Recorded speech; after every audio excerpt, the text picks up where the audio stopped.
Hello friends, आज हमारा polity का ये 27वां लेक्चर है जो कि विभिन्न आयोगों से संबंधित है। हमने इससे पहले देखा कि वित्त आयोग, निर्वाचन आयोग, नीति आयोग, ये सब आयोग हमने अलग अलग देखे। अब कुछ मुख्य आयोग हैं जिनके बारे में थोड़ा थोड़ा जानना आवश्यक है क्योंकि वो भी महत्वपूर्ण हैं, लेकिन उनसे कम प्रश्न आते हैं तो उनको प्रश्नों के माध्यम से जो दिया गया है उसको सॉल्व करेंगे। तो ये हम महेश वड़वाल सर की एनसीईआरटी से कवर कर रहे हैं, तो उसमें जो प्रश्न दिए होंगे उसको हम पढ़ेंगे और उसको एक्सप्लेन करेंगे, उसके थोड़े थोड़े बेसिक्स भी जानेंगे।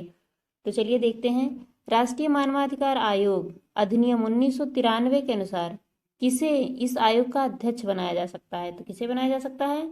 सुप्रीम कोर्ट का सेवानिवृत्त या तो मुख्य न्यायाधीश हो या सेवानिवृत्त न्यायाधीश हो। इसका अर्थ यह हुआ कि या तो सुप्रीम कोर्ट का सीजेआई हो जो कि सेवानिवृत्त हो गया हो, या तो सुप्रीम कोर्ट का ही जो अन्य न्यायाधीश होते हैं, जैसे वर्तमान में 34 हैं तो एक मुख्य न्यायाधीश है और 33 अन्य हैं, तो उनमें से जो सेवानिवृत्त होगा वो भी इसका अध्यक्ष बन सकता है। तो ये याद रखिएगा, लेकिन सेवानिवृत्त होने चाहिए।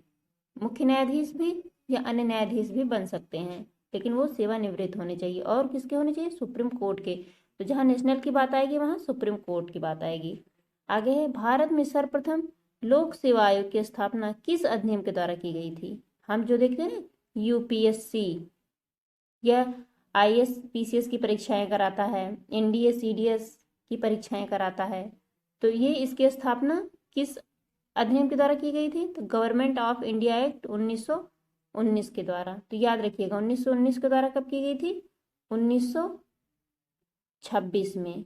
अभी हम आगे देखते हैं। यहाँ है, वर्ष 1926 में ली आयोग की अनुशंसा पर सर्वप्रथम लोक सेवा आयोग की स्थापना की गई। यहाँ पे याद रखिएगा कि प्रावधान किस अधिनियम के द्वारा किया गया? 1919 के अधिनियम के द्वारा। स्थापना कब की गई? 1926 में। किस आयोग की सिफारिश पर? ली आयोग। तो कभी पूछा जाए ली आयोग किससे संबंधित था, तो लोक सेवा आयोग की स्थापना से संबंधित था। आगे हम देखते हैं। यहाँ पे है राज्य लोक सेवा आयोग। अभी हमने देखा यूपीएससी, अब देखेंगे स्टेट पब्लिक सर्विस कमीशन। तो राज्य लोक सेवा आयोग के सदस्यों की नियुक्ति किसके द्वारा की जाती है? तो राज्यपाल के द्वारा। नियुक्ति राज्यपाल के द्वारा की जाती है, लेकिन अगर इन्हें हटाया जाएगा, चाहे वो अध्यक्ष हो या सदस्य हो, तो उनको हटाने का प्रावधान अधिकार राष्ट्रपति के पास है। तो नियुक्ति राज्यपाल करता है, लेकिन एक बार कर दिया तो अब हटाने का अधिकार राज्यपाल के पास नहीं रहता है, हटाया वो राष्ट्रपति के द्वारा अब जाएगा।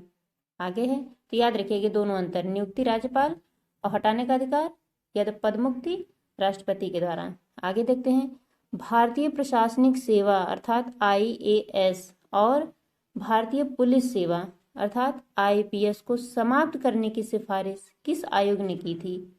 तो राजमन्नार आयोग।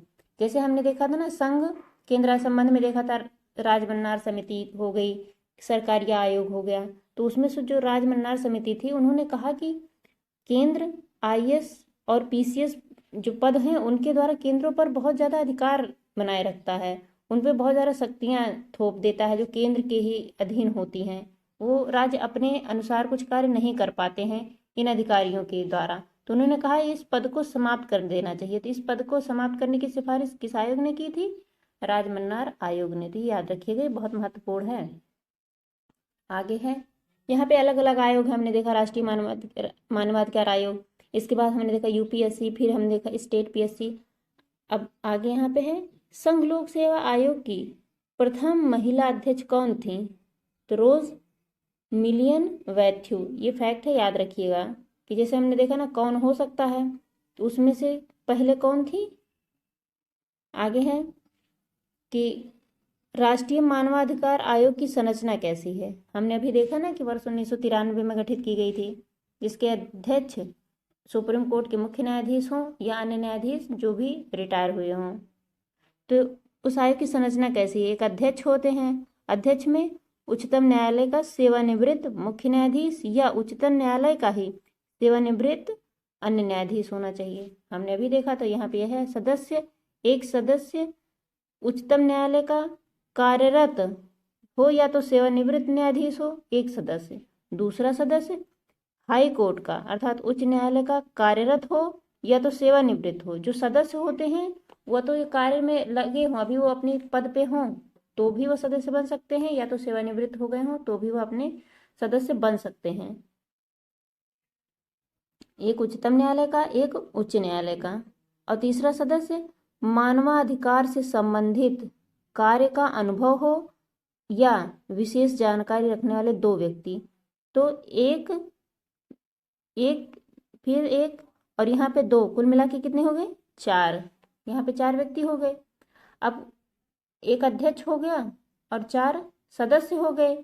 अभी देखिएगा इसमें पदेन सदस्य भी होते हैं। जैसे पदेन सदस्य का अर्थ क्या होता है? जैसे कुछ पदाधिकारी हो गए जो कुछ आयोगों के अध्यक्ष हैं, तो वो स्वतः ही राष्ट्रीय मानवाधिकार आयोग के सदस्य हो जाते हैं। तो जो स्वतः अपने आप ही किसी संस्था के सदस्य हो जाते हैं उन्हें हम पदेन सदस्य कहते हैं। जैसे राष्ट्रीय अल्पसंख्यक आयोग का जो भी अध्यक्ष होगा वो राष्ट्रीय मानवाधिकार का सदस्य हो जाएगा। जैसे राष्ट्रीय अनुसूचित जाति आयोग, राष्ट्रीय अनुसूचित जनजाति आयोग के अध्यक्ष, राष्ट्रीय महिला आयोग की अध्यक्ष, पिछड़ा वर्ग आयोग के अध्यक्ष, विकलांग व्यक्तियों के लिए जो मुख्य आयुक्त चुने जाते हैं, ये सब अगर अपने पद के अध्यक्ष हैं, चाहे पिछड़ा वर्ग आयोग के हों, चाहे राष्ट्रीय महिला के हों, चाहे एसटी के हों, चाहे एससी के हों, चाहे अल्पसंख्यकों के जो अध्यक्ष होते हैं, इनके अध्यक्ष पद पे जो भी व्यक्ति होगा वो राष्ट्रीय मानवाधिकार आयोग का स्वतः ही पदेन सदस्य बन जाएगा। तो याद रखिएगा यहाँ पे है राष्ट्रीय बाल अधिकार सुरक्षा आयोग का मुख्य आयुक्त, अर्थात वो भी जिस पद पे जो व्यक्ति हो वो अपने आप ही राष्ट्रीय मानवाधिकार आयोग का पदेन सदस्य हो जाता है। जिस प्रकार पदेन सदस्य हमने देखा था, जो भी व्यक्ति उपराष्ट्रपति बनता था वो स्वतः ही राज्यसभा का सभापति बन जाता था। आगे है लोकपाल संस्था में अध्यक्ष के अतिरिक्त 8 अन्य सदस्यों की नियुक्ति होती है जिनका कार्यकाल 5 वर्ष होता है। तो अभी हाल ही में एक लोकपाल संस्था गठित की गई थी जिसमें एक अध्यक्ष होते हैं और 8 अन्य सदस्य होते हैं और उनका कार्यकाल 5 वर्ष का होता है। तो ये याद रखिएगा। आगे है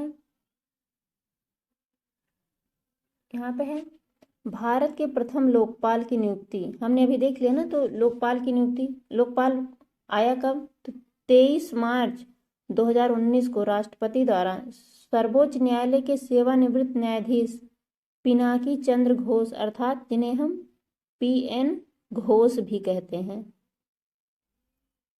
पीएन घोष को भारत का प्रथम लोकपाल नियुक्त किया गया।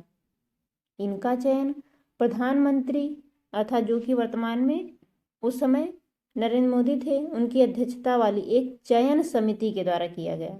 अर्थात जब भी लोकपाल जो भी आयोग है उसके जो भी अध्यक्ष चुने जाएंगे वह भारत के जो भी प्रधानमंत्री उस समय के होंगे उनकी अध्यक्षता में एक समिति गठित होगी, उस समिति के द्वारा चयन होगा। यहाँ पे है जिसमें जो समिति है उसमें कौन कौन शामिल है? इसमें सर्वोच्च न्यायालय के मुख्य न्यायाधीश जो कि उस समय रंजन गोगोई थे, लोकसभा अध्यक्ष उस समय सुमित्रा महाजन थी, और एक प्रख्यात न्यायविद जो कि उस समय मुकुल रोहतगी थे, सम्मिलित थे। और अध्यक्ष वर्तमान में कौन है? पिनाकी चंद्र घोष हैं। न्यायविद सदस्य भी इसमें होते हैं, जैसे पदेन सदस्य हर चीज के होते हैं, वैसे ही जब भी लोकपाल का होगा उसमें एक न्यायविद सदस्य होगा जो कि जस्टिस दिलीप बीबी भोसले, प्रदीप कुमार मोहंती, अभिलाषा कुमारी, अजय कुमार त्रिपाठी, ये न्यायविद सदस्य हैं। और गैर न्यायविद सदस्य भी होते हैं, जैसे अर्चना रामसुंदर, दिनेश राम कुमार जैन, महेंद्र सिंह, इंद्रप्रजीत। ये तो आप याद रखिएगा, नाम है अलग अलग, लेकिन याद रखिएगा कि इसके अध्यक्ष कौन है? पिनाकी चंद्र घोष, शॉर्ट फॉर्म में पीएन घोष भी कहते हैं। तो अब इनका चयन किसके द्वारा होता है? एक प्रधानमंत्री के द्वारा एक समिति की अध्यक्षता की जाती है। उस समिति में जो जो व्यक्ति शामिल होते हैं फिर उनके द्वारा लोकपाल आयोग के अध्यक्ष की नियुक्ति की जाती है। एक लोकपाल बनाया जाता है और उस लोकपाल का कार्यकाल कितना होता है? लोकपाल का अर्थ हो कोई आयोग नहीं है, वो कुछ व्यक्तियों का एक संगठन है, सबको मिलाकर एक कार्यकाल मिलता है जो कि 5 वर्ष का है।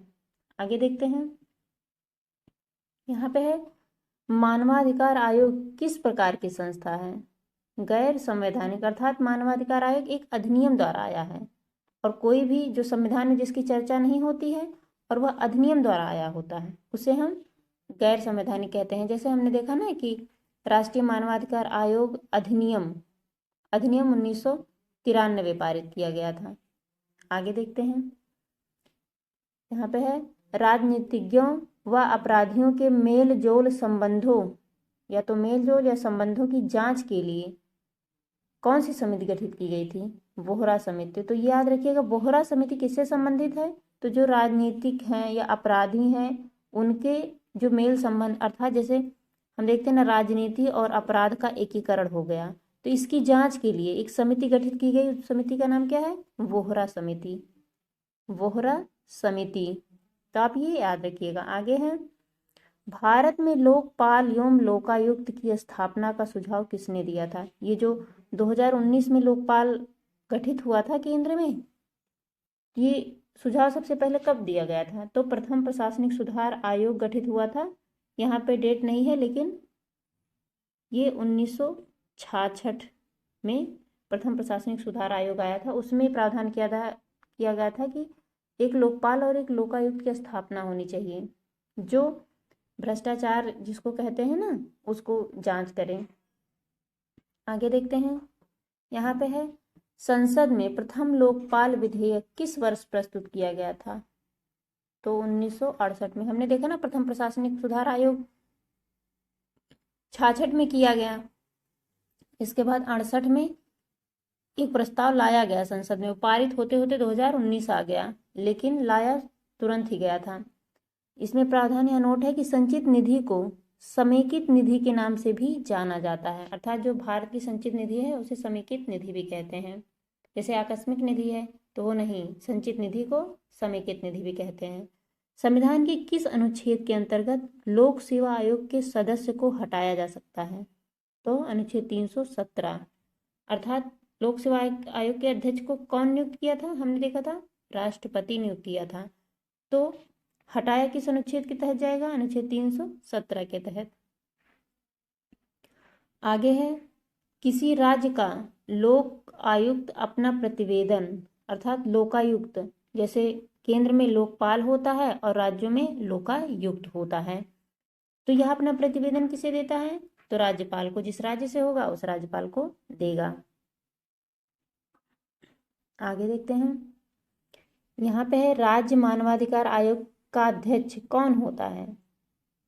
जैसे हमने देखा था ना कि राष्ट्रीय मानवाधिकार आयोग का अध्यक्ष कौन होता है? सुप्रीम कोर्ट का या तो मुख्य न्यायाधीश हो या तो अन्य कोई न्यायाधीश हो जो सुप्रीम कोर्ट का ही हो लेकिन वह रिटायर हो, वह अध्यक्ष बन सकता है। उसी प्रकार जो राज्यों में राज्य मानवाधिकार आयोग गठित हुआ था उसके अध्यक्ष कौन होंगे? वहाँ के कोई भी जो उच्च न्यायालय का सेवानिवृत्त मुख्य न्यायाधीश होगा या फिर अन्य न्यायाधीश भी। अब प्रावधान किया गया है कि उच्च न्यायालय का ही मुख्य न्यायाधीश या अन्य न्यायाधीश दोनों सुप्रीम कोर्ट की तरह ही होगा, बस खाली वो हाई कोर्ट से होंगे, अर्थात उच्च न्यायालय। आगे उत्तर प्रदेश लोक सेवा आयोग यूपीपीएससी के खर्च किस निधि पर भारित होते हैं? तो राज्य की संचित निधि पर, अर्थात राज्यों के जो राज्य लोक सेवा आयोग होंगे उनके तो जब खर्च होंगे वो संबंधित राज्य के संचित निधि पर भारित होंगे ना। तो याद रखिएगा, यहाँ है लोक सेवा आयोग में एक अध्यक्ष के अतिरिक्त 10 अन्य सदस्य होते हैं। हमने देखा था ना 10 अन्य सदस्य होते हैं। इनकी नियुक्ति कौन करता है? नियुक्ति राष्ट्रपति करता है। और हटाया अनुच्छेद 317 के तहत यूपीएससी के अध्यक्ष को जाता है तो वो भी राष्ट्रपति के द्वारा ही हटाया जाता है। तो ये याद रखिएगा। तो यहाँ रहा कि विभिन्न आयोग छोटे छोटे दिए हैं, जैसे राज्य मानवाधिकार हो गया, राष्ट्रीय मानवाधिकार हो गया, महिला आयोग हो गया, लोकपाल हो गया, यूपीएससी हो गया, स्टेट पीएससी हो गए। इसको हमने अलग अलग करके देखा छोटे छोटे कब आया कैसे आया, और आगे प्रश्न आते रहेंगे तो हमको सॉल्व करते रहेंगे। तो इस लेक्चर को ही समाप्त करते हैं। Thank you very